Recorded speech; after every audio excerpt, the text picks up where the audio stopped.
नमस्कार आप सभी को। मैं Sarita Kulkarni astro life junction channel में आप सभी का स्वागत करती हूँ। आज बात करने वाली हूँ 11th हाउस राहु की क्या कर्स होती है। हम 12 भाव के राहु की कर्स देख चुके हैं। ऑलमोस्ट सभी भाव हो चुके हैं, केवल 11वां भाव बाकी था, तो ये सीरीज़ पूरी कंप्लीट करती हूँ आज। तो जब 11th हाउस में राहु होता है तो क्या होता है, राइट। अब देखिए, जब हम त्रिशर आय भाव की बात करते हैं तो यहाँ पे मांदी हो या राहु हो, ये अच्छे माने जाते हैं फलित के अनुसार। ये दोनों तरह से काम करते हैं, दुधारी तलवार के समान काम करते हैं एक्चुअली। तो अच्छा भी है और बुरा भी है।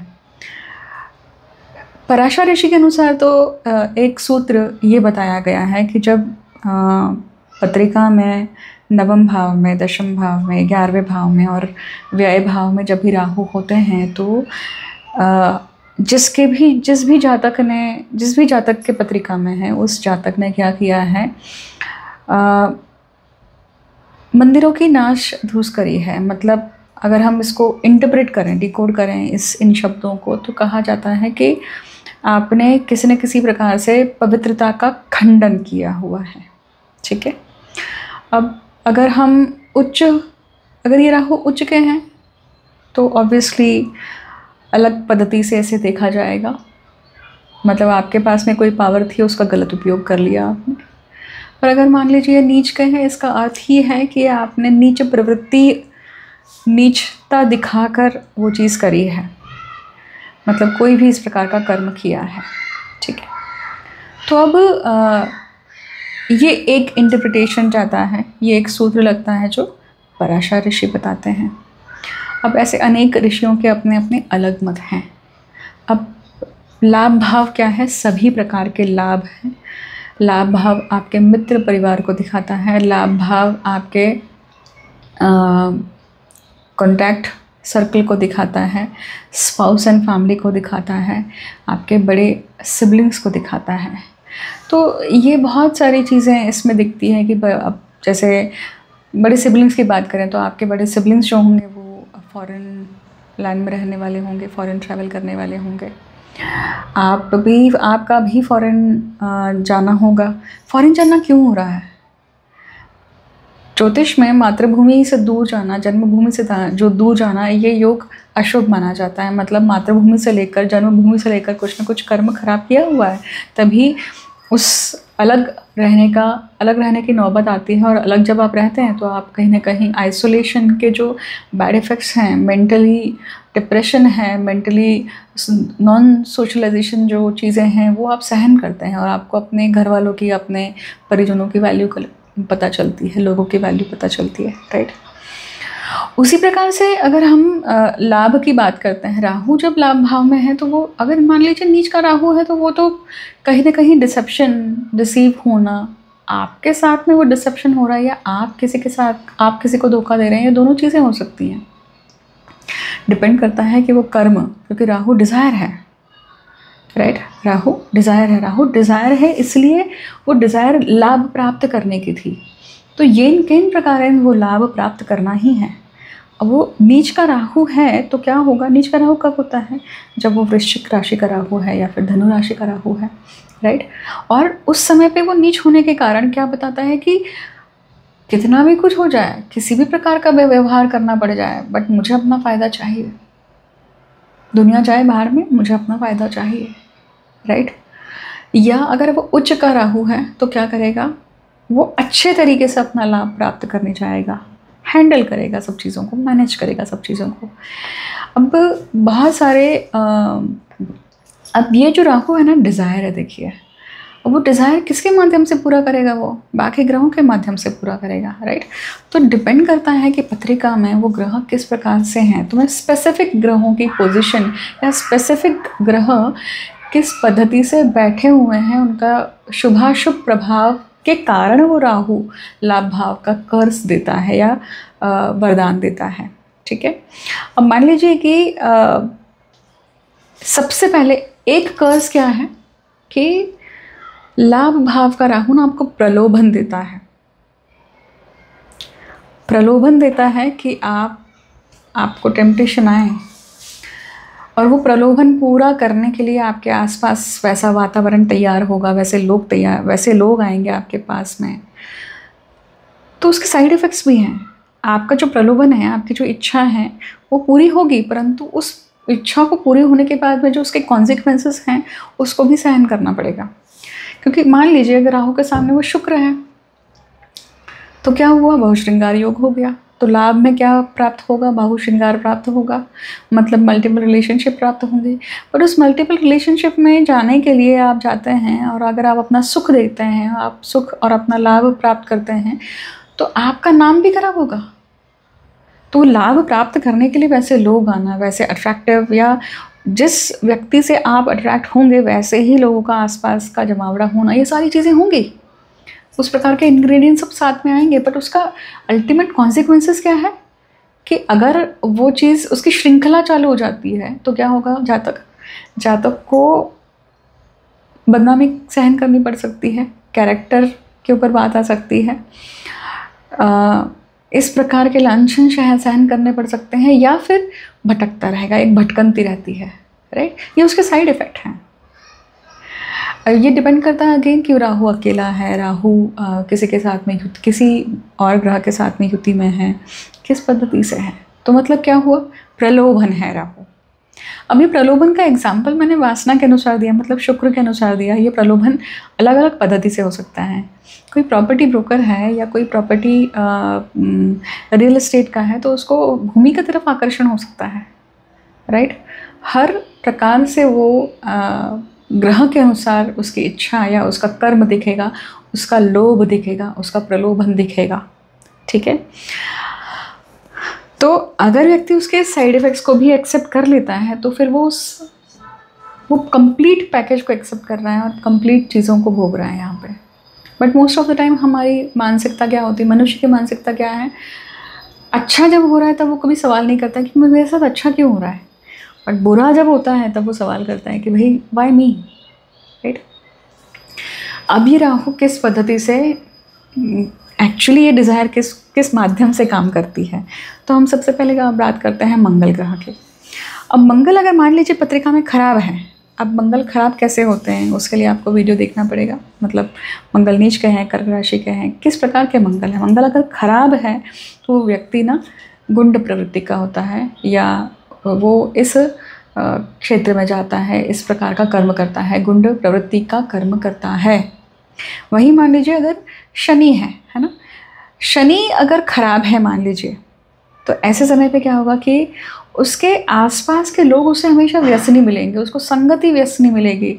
मतलब अगर बच्चों की कुंडली में इस प्रकार के योग आ जाते हैं, मतलब लाभ भाव का राहु है और शनि कहीं ना कहीं नीच के हैं या चंडाल योग में है, तो आपको बहुत ध्यान रखना चाहिए अपने बच्चों के लिए कि उनके स्कूल टाइम पे या उनके टीनेज के समय पे वो कैसे संगत में रह रहे हैं। क्योंकि ऐसे ही समय उनको ही ऐसी संगत मिलेगी, वो ऐसे ही संगत के पास जाएंगे भी जहाँ पे लोग व्यसनी होंगे और वो व्यसन करेंगे। तो बहुत ध्यान रखना पड़ेगा आपको यहाँ पे। अब अगर मान लीजिए शुक्र यहाँ पे नीच का है, जो मैंने फर्स्ट एग्जाम्पल दे दिया आपको, तो वो शुक्र का ही भोग भोगते रहेगा, शुक्र के भोग को ही भोगने में लिप्त रहेगा, उसके ऐसे विचारों में लिप्त रहेगा। अब याद रखिएगा, विचारों में लिप्त रहना और करनी में लिप्त रहना ये दोनों अलग अलग चीज़ें हैं। उसके लिए और पत्रिका को डीप में देखा जाएगा, ठीक है। अब अगर हम उच्च के ग्रहों की बात करें, मान लीजिए उच्च का गुरु है, तो क्या होगा, ऐसे व्यक्ति समाज में बहुत बड़े होते हैं, समाज में बहुत अच्छा नाम भी करते हैं। ऐसे व्यक्ति जो होते हैं उनका आध्यात्मिक गति भी बहुत अच्छी होती है और उनके आसपास ना आध्यात्मिक लोग मिलते रहते हैं। बहुत ऐसे लोग होते हैं ना कि गुरु मिलते गए, वैसे बताने वाले लोग मिलते गए तो चीज़ें हो गई, है ना, सलाहकार अच्छे मिलते गए, तो वो इस प्रकार से वो उच्च गुरु यहाँ पे सहायता करता है। जबकि जातक की खुद की वहाँ पे डिज़ायर है कि उसको वैसा मिले, तभी तो वो अट्रैक्ट कर रहा है, तो वैसी व्यक्ति वैसा लाभ उसको प्राप्त होते जाता है। अब यही उच्च सूर्य है अगर मान लीजिए, तो क्या होगा, सामाजिक कार्य करने के लिए वो बहुत प्रबल रूप से बाहर जाएगा। ऐसे लोग जो होते हैं ना, मतलब उच्च सूर्य है तो अब समझ लीजिए कि ऐसे लोग जो हैं वो समाज में बड़े पद पे जाते हैं और समाज सेवा करते हैं। तो ऐसा जातक मंत्री पद भी प्राप्त कर सकता है, नेता हो सकता है, और उसको इस चीज़ का फ़ायदा भी होता है। देखिए, राइट। कर्ज क्या है यहाँ पे? कर्ज इतनी ही है कि अगर वो मान लीजिए उच्च सूर्य है पर नीच का राहु होगा, तो वो उस पद पे जाके क्या करेगा? सत्ता भोगेगा, खुद के लिए भोगेगा। फिर वहाँ समाज कार्य के नाम पे खुद की जेब भरना, यहाँ गलत चीज़ें होंगी।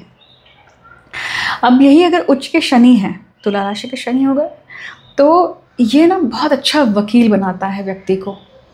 व्यक्ति अर्थशास्त्र में स्पेशलिस्ट होता है, उसे पैसों के व्यवहार जो है ना वो बहुत अच्छे से करने आते हैं, पैसों के व्यवहार बहुत अच्छे समझ आते हैं, और कुछ और कॉम्बिनेशन पत्रिका में होंगे तो वो बड़े लेवल पे करता है ऐसी चीज़ें।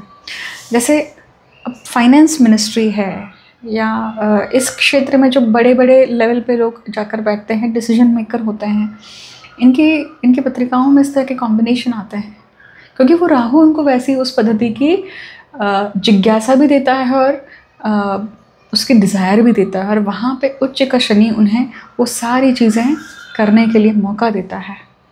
शनि बैलेंस करते हैं यहाँ पे उस चीज़ को। अगर उच्च का मंगल है तो क्या होगा? ऐसा व्यक्ति, देखिए मैंने जनरली देखा है कि यहाँ पे वो जातक ना गवर्नमेंट में, मिलिट्री में, पुलिस लाइन में बड़े पद पे जाता है, बड़े पद पे आसीन होकर बड़े बड़े डिसीजन मेकिंग करता है। ये कॉम्बिनेशन आना बहुत डिफ़िकल्ट है, याद रखिएगा, बहुत रेयरली आती हैं ये सब चीज़ें। बट अगर ये नीच के हो जाते हैं तो क्या होगा? वही पद पे जाके आप उस पद का दुरुपयोग कर रहे हैं, गलत चीज़ें कर रहे हैं। जैसे हमारे अमेरिकन प्रेसिडेंट इस तरह से अभी बर्ताव करते हैं, राइट। नार्सिसिस्ट बिहेवियर किस प्रकार से होता है। तो अब अगर उच्च का शुक्र है तो क्या होगा? यहाँ पे ना बहुत डेलिकेट बात है। देखिए, उच्च का शुक्र है और लाभ भाव में वो राहु है, तो क्या होता है ऐसे में ना, व्यक्ति को ऐहिक सौख्य भोगने का बहुत मौका मिलता है। वो ब्लेस्ड होता है एक्चुअली, सच कहूँ आपको तो।